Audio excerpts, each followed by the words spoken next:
suscríbete al canal. Si te gustan los audiolibros, cada día se sube uno nuevo. Capítulo 4. Era la época de Obzar, el año Nuevo T y Beta No. Los chelas, y también los ascetas, habíamos estado, durante algún tiempo, muy atareados haciendo figurillas de cera. El año anterior, nos descuidamos, produciendo mala impresión. Los de las demás lamacerías quedaron convencidos, y con razón, de que los de Chacpori carecíamos de tiempo y de interés por aquellas obras infantiles. Por ello, al año siguiente, por orden expresa del Profundo, nos vimos obligados a hacer figurillas de cera y a tomar parte en la competición. Nuestra obra fue, sin embargo, muy modesta en comparación con la de las otras lamacerías. Sobre un marco de madera de unos 20 pies de alto por 30 de ancho, moldeamos varias escenas de las Sagradas Escrituras en cera de colores. Hicimos nuestras figuras tridimensionales y abrigábamos la esperanza de que, al ser vistas a la luz vacilante de las lámparas de grasa, producirían la impresión de estar en movimiento. El Profundo en persona y los lamas de mayor categoría examinaban todos los años la exposición y elogiaban a los que se habían esforzado por realizarla. Terminada la época del Obzar, la cera era derretida y se utilizaba para las lámparas durante el resto del año. Mientras realizaba mi trabajo, era bastante hábil modelando, recordé las muchas cosas que había aprendido en lo ese último SMCS. Todavía me sentía desconcertado ante algunas cuestiones religiosas y, por ello, había decidido interrogar a mi maestro, el lama Minyar Donduk, sobre ellas, en la primera ocasión que se me presentara, pero, de momento, tenía que dedicarme a modelar. Me incliné y tomé un puñado de cera del color de la carne y, con gran precaución, subí el andamio para poder dar la forma adecuada a una oreja de Buda. A mi derecha, dos jóvenes chelas se arrojaban uno a otro pelotas de cera. Tomaban un puñado, la moldeaban groseramente dándole forma esférica y lanzaban aquel sucio proyectil al enemigo. Se estaban divirtiendo mucho. Pero, desgraciadamente apareció un monje vigilante detrás de una columna con el deseo de conocer las causas de aquel alboroto. Sin que una sola palabra saliera de sus labios, agarró a los dos niños, uno con cada mano, y los arrojó dentro de una gran caldera de cera caliente. Me di la vuelta y proseguí mi trabajo. Mezclé la cera con el hollín de las lámparas y dibujé unas cejas realmente aceptables. La figura daba ya la impresión de tener vida. Al fin y al cabo, pensé, este es el mundo de la primera alusión. Descendí del andamio y me alejé lo suficiente para obtener una impresión de conjunto de mi trabajo. El maestro de arte sonreía. Posiblemente era yo su discípulo favorito, ya que sentía gran afición a la pintura y a modelar y trabajaba con gran interés para aprovechar sus enseñanzas. Estamos trabajando con eficacia, ¿lo ves, Sang?, dijo complacido. Parece que los dioses tengan vida. Nos alejamos los dos, con el objeto de que él me indicara qué correcciones era preciso introducir en otras partes de la escena. Parece que los dioses están vivos, pensé. ¿Pero existen los dioses? Y si no existen, ¿por qué nos hablan de ellos? Tengo que preguntárselo a mi maestro. Pensativo, limpié mis manos de la cera que tenían adorrida. Los dos chelas que habían sido arrojados a la cera caliente, en un rincón, con gesto de estúpidos, intentaban también limpiarse frotando sus cuerpos con arena fina y oscura. Sonreí burlón y me dispuse a salir. Un chela reungordete caminaba junto a mí. Hasta los propios dioses deben haberse reído, me dijo. Hasta los dioses. Hasta los dioses. Hasta los dioses.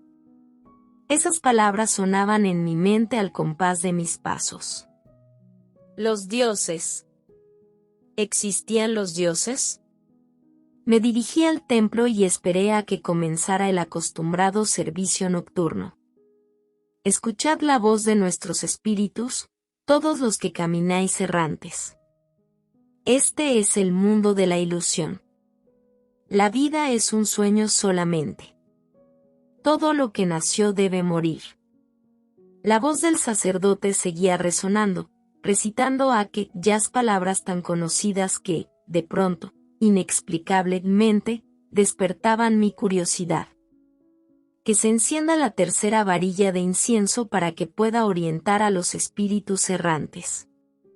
No son los dioses los que le ayudan, pensé, sino sus semejantes. ¿Pero por qué no los dioses? ¿Por qué dirigimos las plegarias a nuestro propio espíritu y no a los dioses? El resto del servicio careció para mí de atractivo y de significación. Fui violentamente arrancado de mis meditations por un codo que se hundió con fuerza en mi costado. Lobsang. Lobsang. ¿Qué es lo que te sucede? ¿Estás muerto? Levántate. El servicio ha terminado ya. Vacilante, me puse en pie y salí del templo con los demás.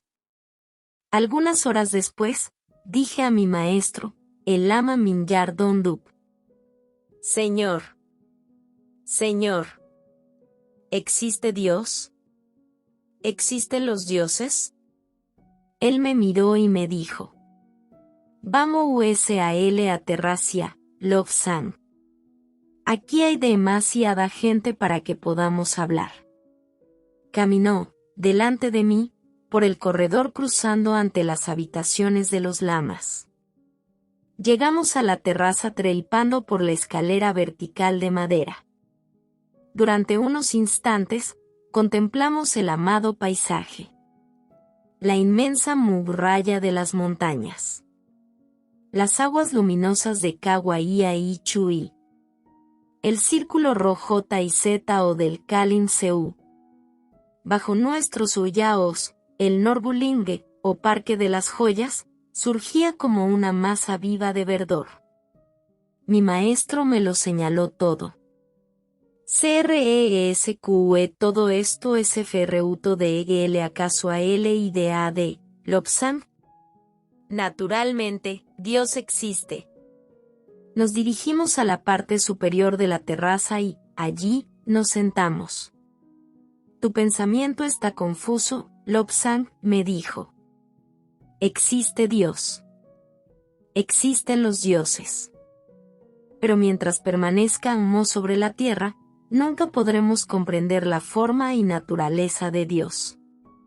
Vivimos en lo que podríamos llamar el mundo tridimensional. Dios habita en un mundo tan remoto que el cerebro humano, mientras permanezca en la tierra, es incapaz de elaborar un concepto necesario de Dios y, por ello, el hombre se ve obligado a forzar su razón. Se supone que Dios es algo humano o, si prefieres este otro término, sobrehumano, pero el hombre, de acuerdo con sus categorías mentales, tiene tendencia a creer que ha sido hecho a imagen de Dios. También cree que, en los otros mundos, no existe la vida. Si el hombre está hecho a imagen de Dios y los seres de los otros mundos de acuerdo con otros moldes diferentes, que podemos pensar de ñues y trasconcepciones, según las cuales solamente el hombre es imagen de Dios. El lama me observó atentamente intentando comprobar si seguía sus razonamientos. Sin ningún género de dudas, yo lo comprendía perfectamente. Sus palabras me parecían del todo evidentes. Todos los mundos y todos los países de todos los mundos tienen su propio Dios o ángel tutelar. Nosotros le llamamos Manu al Dios que tiene el mundo a su cargo. Es un espíritu altamente evolucionado, un ser humano que, tras numerosas reencarnaciones, quedó purificado de todas sus escorias. Existe una vinculación entre todos los seres superiores y estos, algunas veces, cuando es necesario, vuelven a la tierra para mostrar a los mortales que, si quieren, pueden elevarse sobre el barro de los deseos terrenos. Asentí con la cabeza. Lo sabía. No ignoraba que Buda, Moisés, Cristo y muchos otros hombres pertenecían a ese orden de seres superiores. Tampoco ignoraba que Maitreya, según afirman las escrituras budistas, vendrá al mundo 656 millones de años después de Buda o Gautama. Koumo debería en realidad ser llamado. Todo ello, y muchas cosas más, formaba parte de nuestras enseñanzas religiosas corrientes, lo mismo que la certeza de que todas las personas buenas tenían las mismas oportunidades de evolución en AR, independientemente del nombre que se diera a sus creencias religiosas. Nosotros nunca hemos creído que solamente puedan alcanzar el cielo los que pertenecían a una secta religiosa determinada y que todos los demás eran precipitados en el infierno para servir de diversión a algunos demonios sanguinarios. Nosotros conocemos la existencia de Manu, prosiguió mi maestro, el ser altamente evolucionado que controla los destinos del mundo. Existen Manus menores que son los que controlan el destino de cada país. Durante muchos años, el mundo de los Manus estará en movimiento interminablemente y, por fin, cuando esté adecuadamente preparado para ello, recorrerá el último paso de su evolución y dominará la Tierra. Entonces, exclamé con cierto aire triunfal, no todos los Manus son buenos. El Manu de Rusia permite a los rusos que atenten contra nuestra dicha.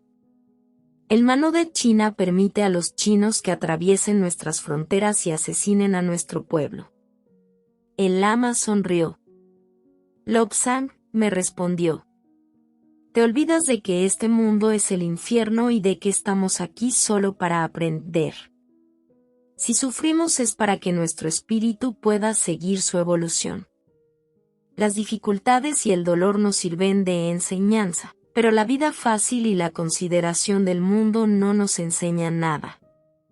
Si hay guerras es para que los hombres puedan mostrar su valentía en los campos de batalla y, lo mismo que el hierro en la fragua, se templen y endurezcan en el fuego de los combates. Nuestra envoltura carnal carece de importancia, Lobsang. Es solamente un muñeco. Prisionero del tiempo. El alma, el espíritu, el ser, dale el nombre que prefieras, es lo único que importa. Ciegos sobre la tierra, creemos que lo más importante es el cuerpo. El miedo a los posibles sufrimientos de nuestro cuerpo enturbia nuestro raciocinio y paraliza nuestro juicio. Sin embargo, debemos actuar pensando siempre en nuestro bien espiritual prestando, en todo momento, ayuda a los demás. Los que obedecen ciegamente los dictados tiránicos de sus padres se dañan a sí mismos y dañan a sus padres. Los que siguen fanáticamente los principios de cualquier religión dogmática también atentan contra su evolución. Honorable Lama, le interrumpí, ¿puedo añadir 2 observaciones? Sí, puedes hacerlo, dijo mi maestro. Me has dicho que nuestro aprendizaje es más acelerado cuando las condiciones son adversas. Yo creo que sería preferible un poco más de suavidad. O que me sería posible también aprender esas condiciones. Me contempló pensativo. ¿Crees que te sería posible? Me preguntó. ¿Crees que aprenderías las sagradas escrituras si no temieras a tus maestros?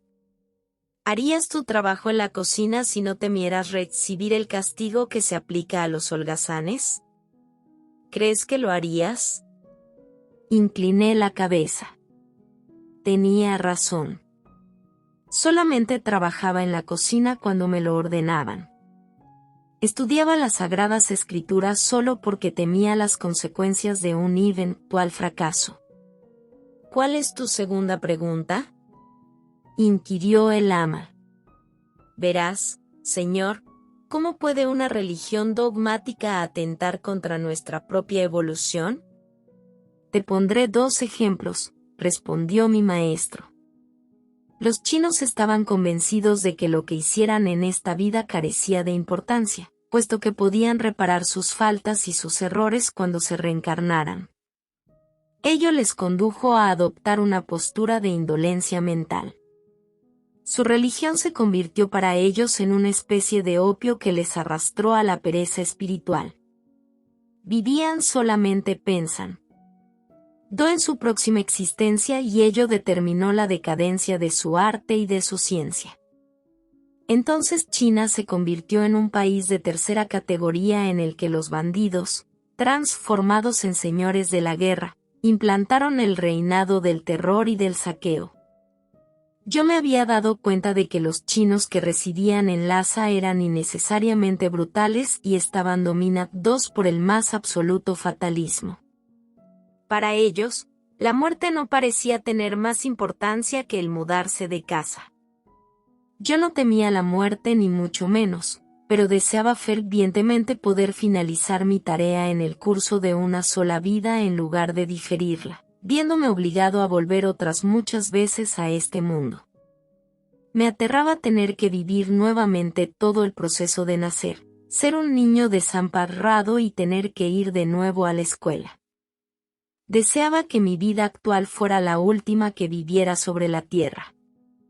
Los chinos habían realizado maravillosas invenciones, maravillosas obras de arte y habían creado una maravillosa cultura. Pero ahora, después de haberse sometido servilmente a una creencia religiosa, el pueblo chino estaba en plena decadencia y había sido una presa fácil para el comunismo. En otra época, la ancianidad y la sabiduría eran en todo momento profundamente respetadas en China, pero ahora ya no eran honradas como merecían. Y lo único que imperaba era la violencia, el lucro personal y el egoísmo. La voz del L.A.M.A. Miñardan de A Pinter rompió mis reflexiones. LOBSANG HEMOSANALIZADOUNARELIGIONQEPRED y Cábala en acción, cuyas enseñanzas aseguraban que nadie debía intentar influir en los demás, con el objeto de no añadir nada a su propio karma, en virtud del cual las consecuencias de nuestros actos en la vida se pagan en las vidas sucesivas. Contempló la ciudad de Lhasa y nuestro pacífico valle. Después se volvió hacia mí de nuevo. La SRLIGION es de EOCCIDENTET y en una ACENTUADATEN dencia a ser exageradamente militantes. Los occidentales no se conforman con creer lo que desean creer, sino que necesitan asesinar a los demás intentando convencerles de que deben creer lo mismo. NOCOMPRNDOCOMOMATARAUNAPIRSONAPUED es ser considerado como una forma de religiosidad. No, Lobsang, me respondió, pero en tiempos de la primera Inquisición española, los cristianos de un grupo persiguieron a los que pertenecían a los demás grupos con la intención de convertirlos y salvarlos. Las personas eran torturadas en los potros y quemadas en las hogueras para obligarlas a cambiar de creencias. Incluso en la actualidad, esa gente envía sus misioneros que intentan por todos los medios conseguir que otros pueblos se conviertan.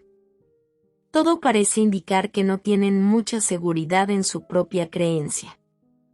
Y necesitan que los demás den su aprobación y se muestren de acuerdo con su religión, como si la salvación dependiera de simples cifras estadísticas. SENOR, LEPRGUNTE, CRESQULASPGRSONAS deben pertenecer necesariamente a alguna religión. Claro.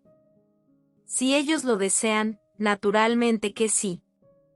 REPLICOEL la MAMI NGY ARDO NDA. si no han alcanzado todavía el grado de perfección necesario para identificarse con su propio ser y con el Manú del mundo, sin duda alguna será un gran consuelo para ellos adherirse a algún sistema religioso formal. Es una disciplina mental y espiritual y, gracias a ella, algunas personas se sienten vinculadas a un grupo familiar, donde un padre bondadoso vela por ellos y una madre compasiva está siempre dispuesta a interceder en su beneficio ante el Padre. No cabe la menor duda de que ese tipo de religión es saludable para los que no se hallan suficientemente evolucionados. Pero si esas personas son capaces de darse cuenta de que deben dirigir sus plegarias a su propio espíritu, podrán progresar con mucha mayor rapidez. Nos preguntan a menudo la razón de que tengamos imágenes sagradas en nuestros templos, e incluso la razón de que tengamos templos. La respuesta a esa pregunta es bien simple. Esas imágenes sirven para recordarnos que debemos evolucionar y que podemos convertirnos en elevados seres espirituales. En cuanto a nuestros templos, hay que tener en cuenta que son lugares donde se pueden congregar las personas que poseen mentes idénticas con el objeto de estimularse recíprocamente en la tarea de alcanzar cada una su propio ser. Mediante la oración, aun en el caso de que ésta no esté debidamente orientada, es posible alcanzar un grado más elevado de vibración. La meditación y la contemplación son beneficiosas lo mismo si se hacen en un templo, en una sinagoga o en una iglesia. Sus palabras me hicieron reflexionar. Allá abajo, resplandecía el Kalinchu, deslizándose cada vez más rápido conforme su cauce se estrechaba y se convertía en remolinos de espuma bajo el puente del Inca Road. Hacia el sur, en la lejanía, un grupo de hombres esperaban al barquero del Kawaiaichu. Los mercaderes habían llegado al despuntar el día y habían traído a mi maestro diarios y revistas de la primera India y de otros remotos países. El Lama Mingyar Dondup había viajado mucho y muy frecuentemente y se mantenía en estrecho contacto con los acontecimientos que se producían más allá del Tíbet. Diarios. Revistas. Un pensamiento daba vueltas en mi cabeza. Había sido determinado por nuestra conversación. ¿Diarios? De pronto, salté como impulsado por un resorte. Era algo que yo había visto, no en los diarios, sino en una revista, pero ¿de qué se trataba? Lo recordé de repente. Lo veía todo claro. Conté en pie varias páginas sin comprender lo que decían aquellos idiomas extranjeros. Esperaba encontrar alguna fotografía. Una página ilustrada apareció ante mis ojos.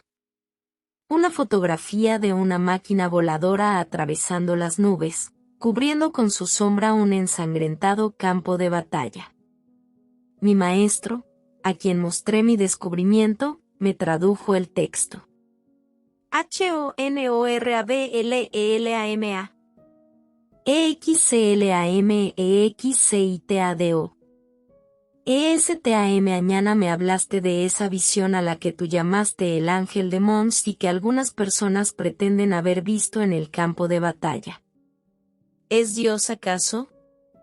NO LOBSANG RESPONDIOMIMAESTRO SONM. Muchas los hombres que, en un momento de desesperación, pretenden haber visto la figura de un ángel o de un santo, como dicen ellos. Su estado de urgente necesidad y las intensas emociones vividas en el campo de batalla, estimulan sus pensamientos, sus deseos, y dan intensidad a sus plegarias. Con ello, como ya te dije, crean una forma mental a la que poder aferrarse. Cuando aparece el primer trazo espiritual de una visión, los pensamientos y las plegarias del hombre que, inconscientemente, la determina se van intensificando y, poco a poco, la visión adquiere durante algún tiempo mayor fuerza, mayor solidez. Nosotros hacemos lo mismo, en el Tíbet, cuando emitimos formas mentales en el templo interior. Pero marchémonos ya, Lobsang, porque es bastante tarde y todavía no se han terminado las ceremonias de Lobsar. Recorrimos los corredores y nos dirigimos a los lugares donde, en la época de la celebración, se agrupaba la comunidad de la lamacería. El maestro de arte vino a buscarme porque quería que un muchacho, pequeño y ligero como yo, subiera al andamio para introducir algunas modificaciones en la parte superior de la cabeza de una de las figuras. Muy satisfecho, le seguí hacia la habitación donde modelábamos. Me puse un viejo manto, cubierto por completo de manchas de cera de todos los colores. Enrollé a mi cintura una cuerda para poder subir luego los materiales y trepé al andamio. Como el maestro de arte me había advertido, una parte de la cabeza se había despegado del marco de madera. Con ayuda de la cuerda pedí un cubo de cera, que necesitaba para realizar mi trabajo. Y durante varias horas me afané por colocar la cabeza en su lugar, mediante unas tablillas que clavé en el marco que servía de fondo a la escena. Después, el maestro de arte contempló mi labor con ojos de entendido y me dijo que estaba satisfecho. Lentamente, entumecido, descendí del andamio. Me cambié de ropa y, lleno de satisfacción, me apresuré a salir. Al día siguiente, estaba yo, con otros muchos chelas, en la llanura de Lhasa, a los pies del Potala, junto al pueblecito de So. Se suponía que estábamos contemplando las procesiones, los juegos, las carreras. Pero en realidad, lo que hacíamos era exhibirnos orgullosamente ante los humildes peregrinos que recorrían los senderos montañosos. Recordándole que debían estar en Lhasa en la época de el Lobsar. Acudían a la Meca del budismo desde todo el mundo budista. Ancianos decrépitos, mujeres jóvenes que llevaban en brazos a sus hijos, todos llegaban convencidos de que recorriendo el círculo sagrado de la ciudad y subiendo al Potala se quedaban limpios de sus pecados pasados y se aseguraban una buena reencarnación sobre la tierra. Los adivinos llenaban el camino del Incor. Los viejos mendigos pedían limosna gimoteando. Y los mercaderes, con sus bultos sobre la espalda, iban en busca de clientes, abriéndose paso entre la multitud. Muy pronto me sentí cansado de aquel espectáculo delirante, de la muchedumbre bobalicona y de sus interminables y estúpidas preguntas. Me separé de mis compañeros y, lentamente, subí hasta la lamacería, que era mi hogar, por el sendero montañoso. En mi lugar preferido, sobre la terraza, todo era quietud. El sol proporcionaba un agradable calorcillo. Allá abajo, en la lejanía, se escuchaba el rumor confuso de la muchedumbre que, poco a poco, me fue relajando hasta que me adormeció en la vaga tibieza del mediodía. Una figura indefinida se materializó en los últimos límites de mi campo visual. Medio dormido, sacudí mi cabeza, parpadeando varias veces.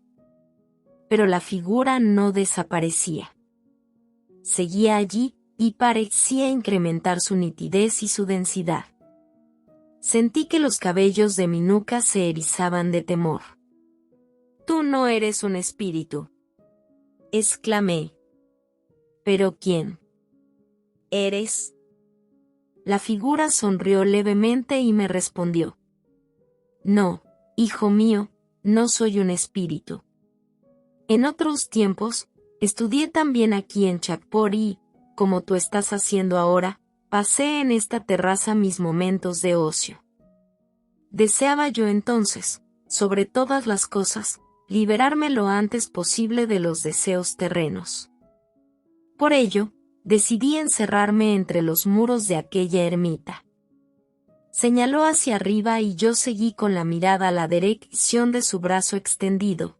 Después, me siguió hablando telepáticamente. y ahora, al cumplir el 10º primer Lopsa he conseguido realizar mi deseo de entonces. Puedo dejar mi cuerpo seguro dentro de la celda de mi ermita y vagar errante donde mi voluntad me lleva. Y es aquí a donde he querido realizar mi primer viaje, para poder contemplar a la multitud de nuevo y visitar, una vez más, este lugar que tanto he recordado a lo largo de mi vida. He conseguido la libertad, muchacho. La he conseguido. Se desvaneció ante mis ojos como una nube de incienso que hubiera dispersado la brisa nocturna. Las ermitas. Nosotros, los chelas, habíamos oído hablar mucho de ellas, pero, ¿cómo eran por dentro? Nos lo preguntábamos con frecuencia. ¿Por qué los hombres se encarcelaban voluntariamente en aquellas cámaras de roca que asomaban peligrosamente en los bordes de la montaña? También nos habíamos hecho esa pregunta. Decidí ahí en ti rogar a mi amado maestro. Recordé después que, no muy lejos de donde yo me hallaba, vivía un viejo monje chino. El anciano Wu Shi había vivido una interesante existencia. Fue monje del palacio del Oes Emperador Res en Pekín durante algunos años. Pero sintiéndose cansado de aquel género de vida, había visitado el Tíbet en busca de la verdad. Llegó al Chakpori por casualidad y fue aceptado. Después de algún tiempo, se sintió también cansado de su nueva vida y se refugió en una ermita donde, durante 7 años, había vivido solitario. Sin embargo, después regresó al Chakpori y allí vivía esperando la muerte. Decidí visitarle.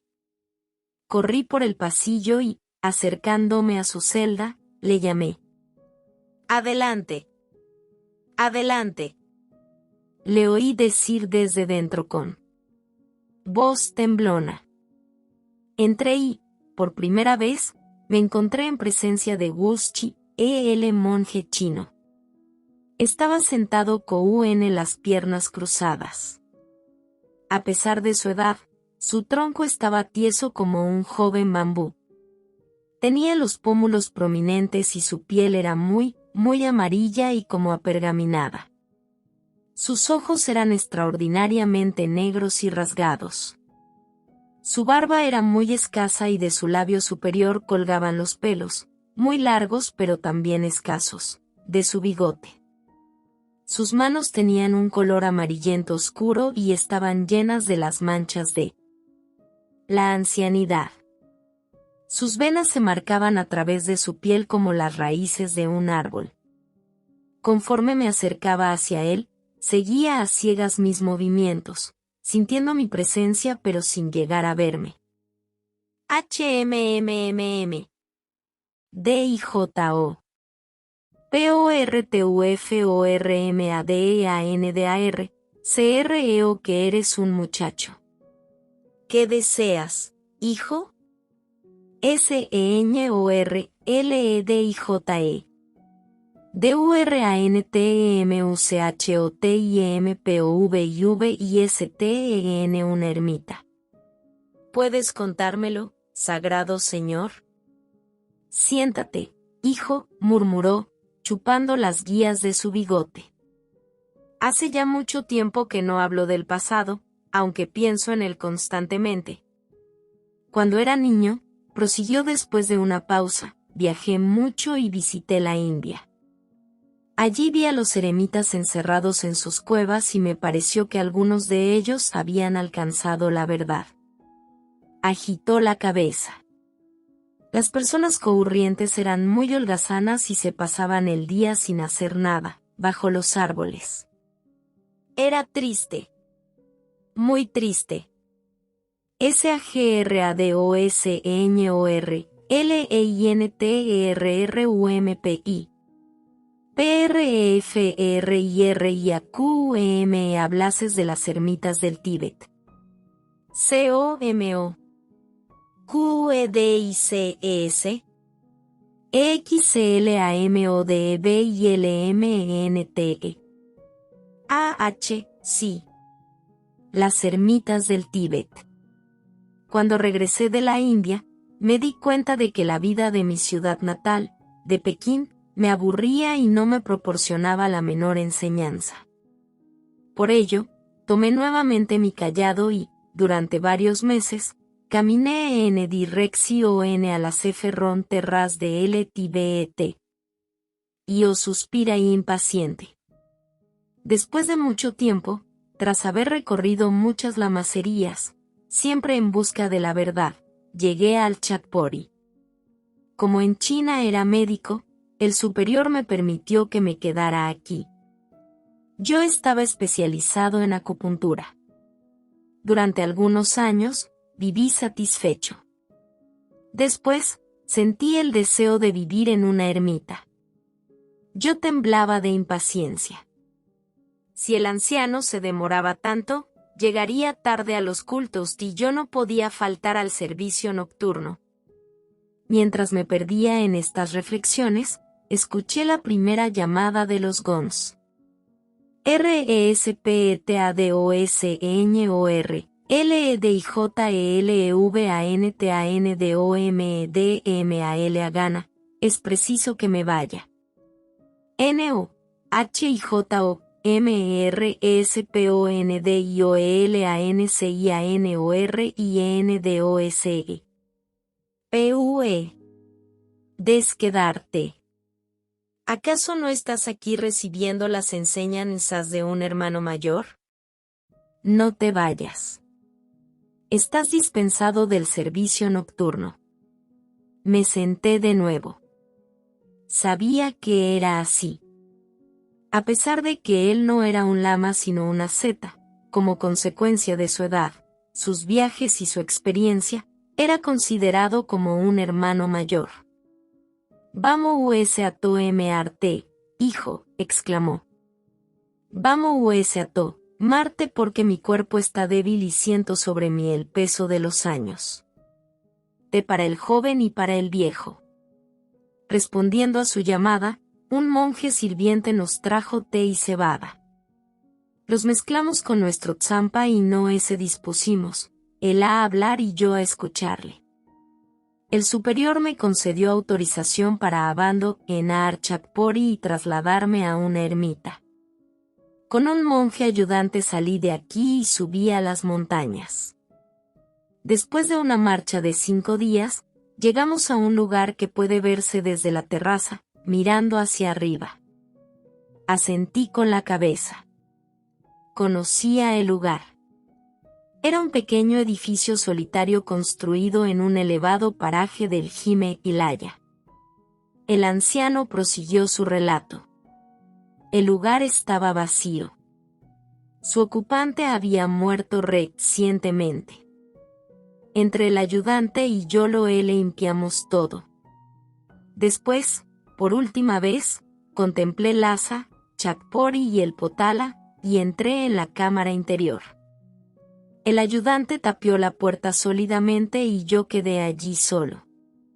Pero, señor, ¿cómo es el interior? Es un edificio de piedra, respondió el anciano Guschi pausadamente, mientras se rascaba la cabeza. Sus muros son muy gruesos. La puerta queda cerrada por un tabique. En un rincón, hay un orificio por el que no puede entrar la luz y por el que el eremita recibe los alimentos. Se trata de un túnel oscuro que comunica la cámara Aintirie con la habitación que ocupa el ayudante. Se vive completamente aislado. La oscuridad era tan espesa que casi podía palparse. No entraba ni el menor destello de luz ni el menor ruido. Sentado en el suelo, inicié mis meditaciones. Al principio, tuve alucinaciones y creí ver rayos y franjas luminosas. Luego me pareció que la oscuridad me estrangulaba como si estuviera rodeado de barro. El tiempo dejó de existir. Pronto sonaron en mi imaginación cánticos y sonidos de campanas y gons. Y después, sintiendo que me ahogaba, me precipité contra los muros de mi celda enloquecido, intentando salir. La diferencia entre el día y la noche había dejado de existir.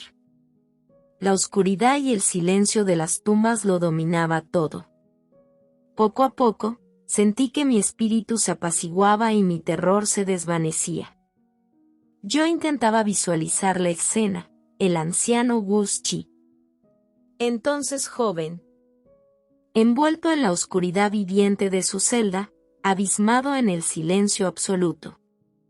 Cada 2 días, prosiguió el anciano, llegaba el ayudante y colocaba ante el orificio un poco de tzampa. Se acercaba tan silencioso que nunca le oía. La primera vez. Cuando buscaba mi comida a tientas, en la oscuridad, le di un golpe y la cohuló que fuera del alcance de mi mano. Al darme cuenta de que me era imposible el llegar hasta ella, llamé al ayudante y grité, pero mi voz no salió de mi celda. Por esta razón, me vi obligado a esperar otros 2 días. Señor R., le pregunté, ¿qué sucede si un eremita cae enfermo o muere? Hijo mío, dijo Guhsi, si un eremita se ha enfermo, muere. El ayudante le sigue llevando la comida cada 2 días durante un periodo de 14 días. Transcurrido ese tiempo, si el eremita no ha tocado los alimentos, suben unos hombres, echan abajo el tabique que obstruye la puerta y sacan su cuerpo. Como ya he dicho, Gucci había sido eremita durante 7 años. Y QE o que RNL o SCASO SENQE, QM o sus de yo contigo. El remite a res y st todo el tiempo fijado previamente. Yo viví allí durante los 12 años que me había propuesto. Y después amplié ese plazo a 7 años. Cuando se fue acercando el momento de mi salida, hicieron un diminuto orificio en el techo con objeto de permitir que pasara un insignificante rayo de luz. Periódicamente fueron ampliando el orificio para que entrara un poco más de claridad. Hasta que por fin, al cabo de algún tiempo, ya me fue posible resistir el sol sobre mis ojos.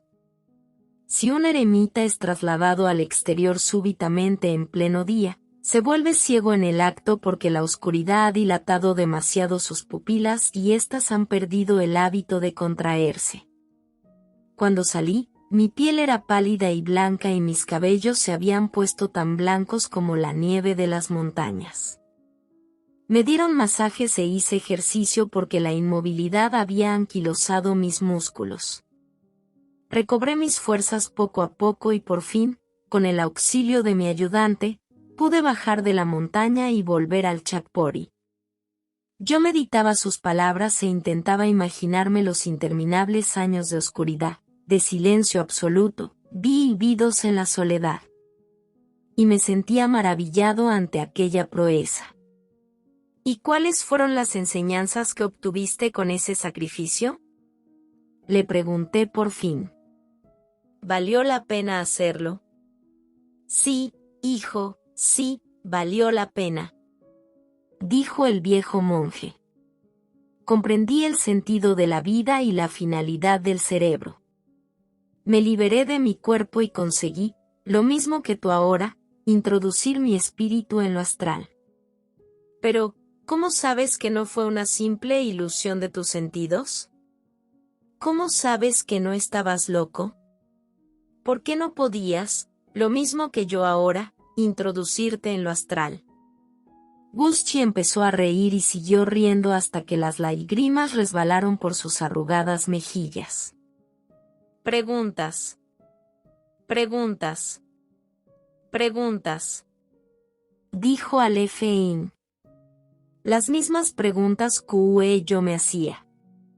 Primero me dominó el pánico y maldije el día en que se me ocurrió hacerme monje y el día en que entré en mi celda de eremita.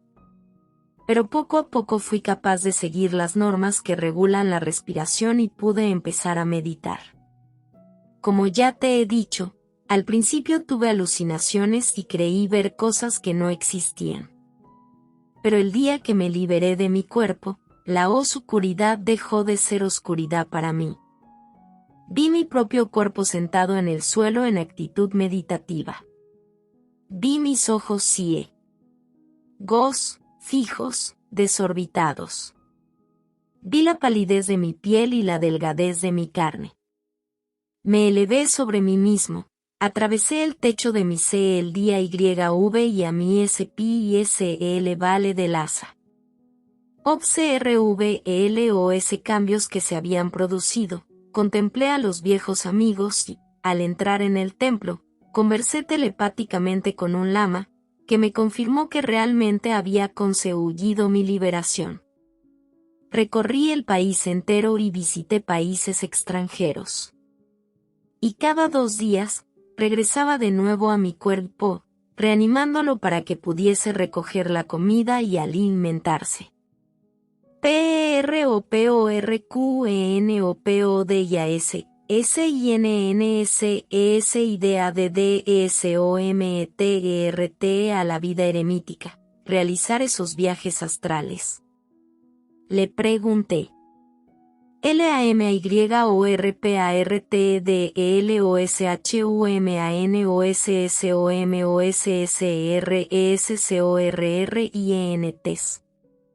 Son muy pocos los que poseen los poderes especiales que te han sido entregados a ti con el objeto de que puedas realizar tu misión. Ya sé que has llegado muy lejos en la dimensión astral. Pero ten en cuenta que hay muchas personas que, como yo, deben templarse en la soledad y en el sacrificio para poder liberar su espíritu del yugo de la carne. Tú eres uno de los afortunados, hijo muy afortunado.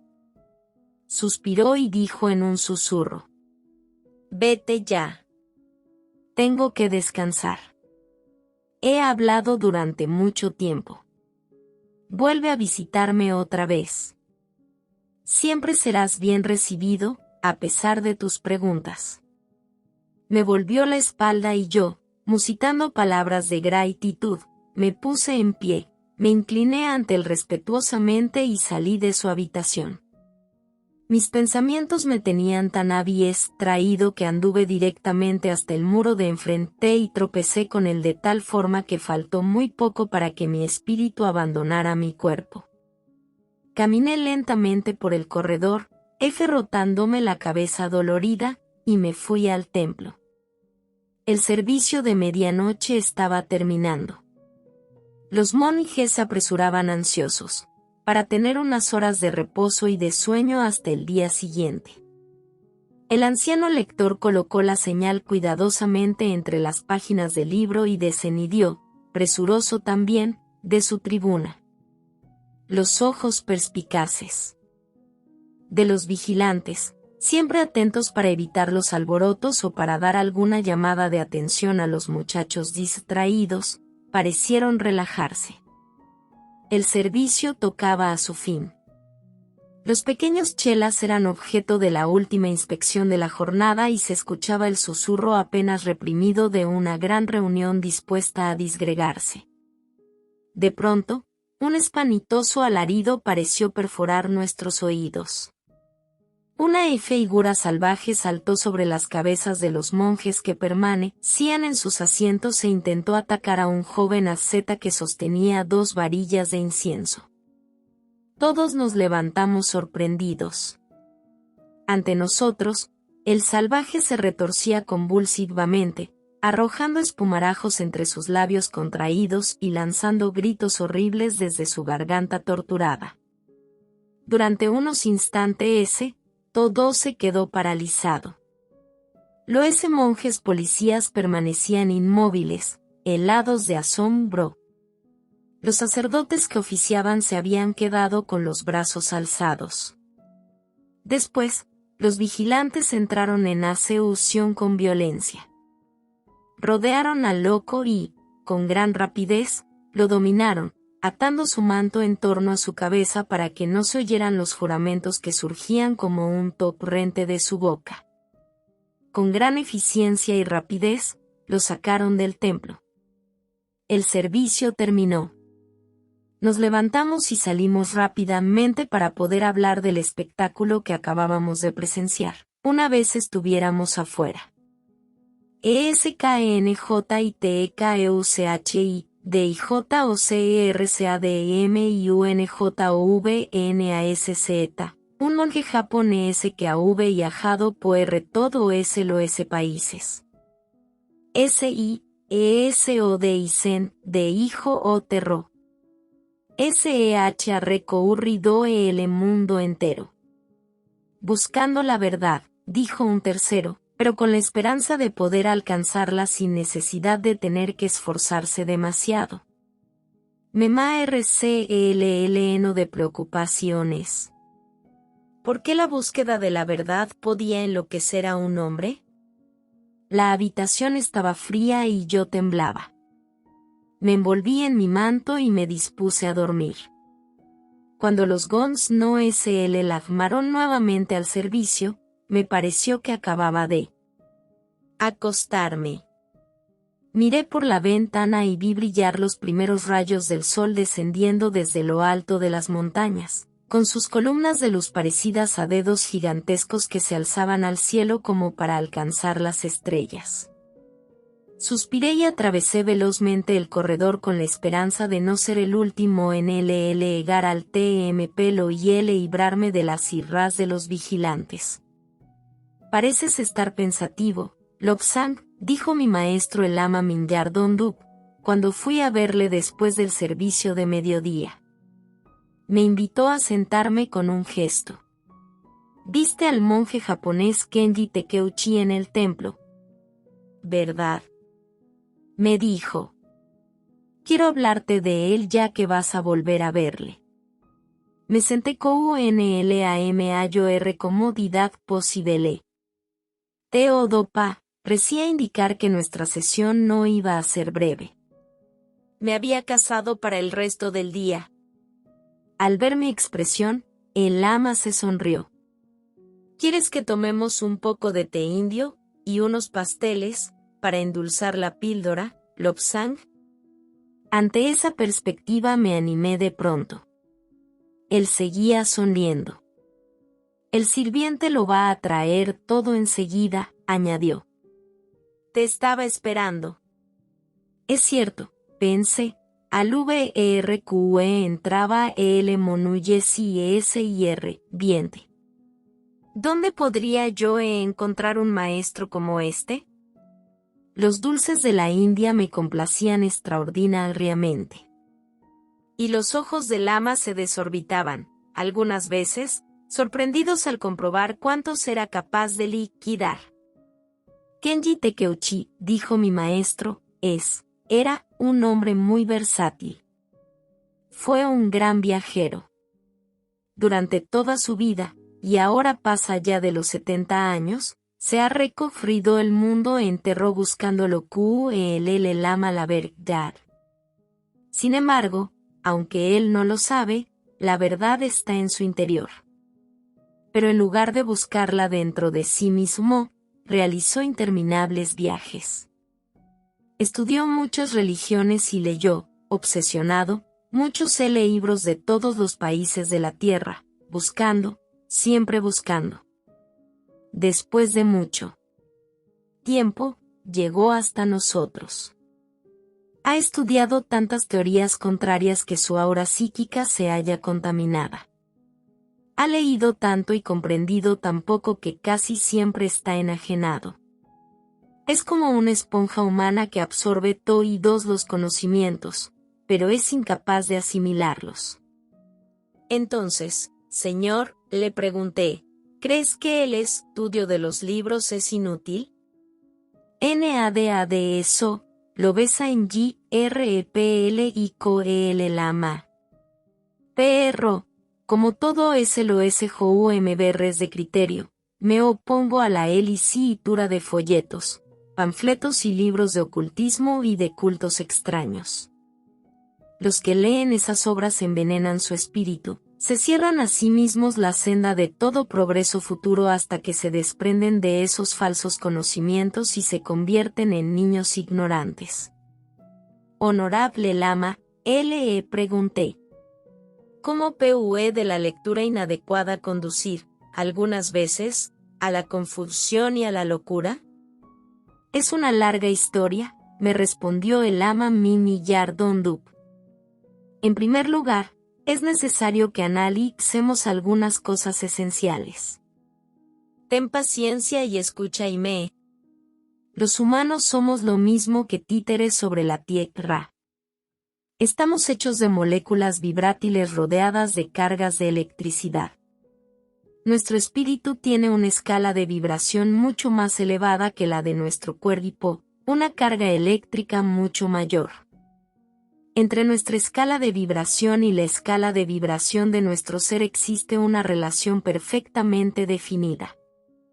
El proceso de comunicación entre nosotros, en la Tierra, y nuestro ser, en la dimensión donde éste se halle, puede ser comparado con el proceso a través del cual las ondas hertzianas pueden ser transmitidas, a través de los mares y de los continentes, a una persona de algún país remoto. Nuestros cerebros son lo mismo que receptores de radio que reciben los mensajes de alta frecuencia, las órdenes y las instrucciones de nuestro propio ser, para transformarlas en impulsos de baja frecuencia capaces de controlar nuestras acciones. El cerebro es el instrumento electroquímico mecánico que nos mueve sobre la Tierra. Pero las reacciones químicas, Dieter, minan un funcionamiento defectuoso de nuestro cerebro, interfiriendo parte del mensaje ya que es muy difícil, mientras permanezcamos en la Tierra, recibir el mensaje exacto que nuestro ser nos transmite. Y ello es debido a que la mente es capaz solamente de llevar a cabo acciones ilimitadas, a no ser que se vincule al ser. La mente puede aceptar ciertas responsabilidades, formarse ciertas opiniones e intentar colmar el abismo existente entre las condiciones ideales del ser y las dificultades vigentes sobre la Tierra. PRO ACPTANLOSOCIDNTALSLATORIADLAELSTR y sidad cerebral. Le pregunté. SIRESPONDIOMIMAESTRO ENALGUNOSHOSPITALES. Se registran las ondas cerebrales de los pacientes y han descubierto que algunos desórdenes mentales tienen un diagrama cerebral característico. De esta forma, a través del estudio de las ondas del cerebro es posible determinar si una persona sufre alguna enfermedad o desorden mental. Sucede con frecuencia que una dolencia física determinada produce en el cerebro ciertas sustancias químicas que contaminan sus ondas y producen algunos síntomas de locura. ESMUYGRAUBELALOCURADLJAPONES LE PREGUNTE. Vamos a verle ahora mismo. Está en uno de sus periodos de lucidez. El Lama Mingyar Dondup se levantó y salió presuroso de la habitación. Yo le seguí rápidamente. Atravesamos ríos corredores y llegamos al lugar apartado donde eran alojados los que estaban sometidos a tratamiento médico. En un pequeño dormitorio, desde cuya ventana se divisaba el Katilinge, el monje japonés miraba a lo lejos sumido en profundas reflexiones. Al acercarse el Lama Mingyar Dondup, se levantó, le estrechó las manos y se inclinó ante él con el mayor respeto. SIENTATE, DIJOMIMAESTRO. HETRAIDOAESTJOVN para que escuche tus palabras. Siguiendo órdenes del profundo, está recibiendo una enseñanza intensiva. El Lama le saludó, nos volvió la espalda y salió de la habitación. El japonés me miró fijamente durante unos INS. Tants. Después, me invitó a sentarme. Y yo me senté, aunque a una distancia prudencial ya que no sabía si existía el riesgo de que sufriera otro ataque de violencia. No elenes tu cabeza de teoría sobre lo oculto, muchacho, me dijo, porque ello te producirá una indigestión capaz de obstaculizar todo progreso espiritual. He estudiado todas las religiones, todos los cultos metafísicos de que tuve noticia y ello me envenenó, enturbió mi visión de las cosas y me convenció de que yo era un elegido. Pero ahora, mi cerebro está enfermo y, en ocasiones, pierdo el control de mí mismo y escapo en busca de mi espíritu. Pero, Señor, exclamé, ¿es acaso posible aprender algo sin leer ningún libro? ¿Qué daño pueden causarnos las palabras impresas? SINDUDALGUNA, PUEDESLER, HIJOMERESPON, dio, pero debes elegir cuidadosamente tus lecturas, procurando comprender con seguridad su contenido. Las palabras impresas no entrañan ningún peligro intrínseco, pero existe el peligro de los pensamientos que éstas puedan determinar. No es aconsejable comer todo lo que cae en nuestras manos, mezclando alimentos incompatibles. Tampoco se deben leer libros que se contradigan unos a otros o que prometan poderes ocultos, porque ello puede engendrar formas mentales imposibles de controlar, como me sucedió a mí, que nos causan un gran daño. ¿Has visitado todos los países del mundo? Le pregunté. El japonés me miró y sus ojos se le llenaron de una luz extraña. Nací en una pequeña aldea de Japón, de Hijo, y cuando alcancé la edad requerida para ello, ingresé en el servicio sagrado. Durante muchos años, estudié religiones y practiqué el ocultismo. Fue entonces cuando mi superior me ordenó que viajara, que visitara otros países. Durante 50 años, visité un país tras otro, recorrí todos los continentes, siempre estudiando. Pero mi pensamiento había creado poderes que yo no era capaz de controlar, poderes que residen en la dimensión astral y que, algunas veces, Lobsang Rampa. Ces, afectan nocivamente mi cordón de plata. Tal vez más tarde me permitan volver a hablar contigo. Pero ahora, me siento aún muy débil después de mi último ataque y, por ello, tengo necesidad de descansar. Si tu maestro te lo permite, puedes visitarme otro día. Le hice la reverencia de rigor y le dejé solo en su dormitorio. Al verme partir, un monje médico se acercó a él solícito. Lleno de curiosidad, miré a mi alrededor, a los ancianos que languidecían enfermos que la parte de el Chakpori. Después, recibí una urgente llamada telepática de mi maestro, el Lama Minyar Dondup, y me apresuré a ir a su encuentro.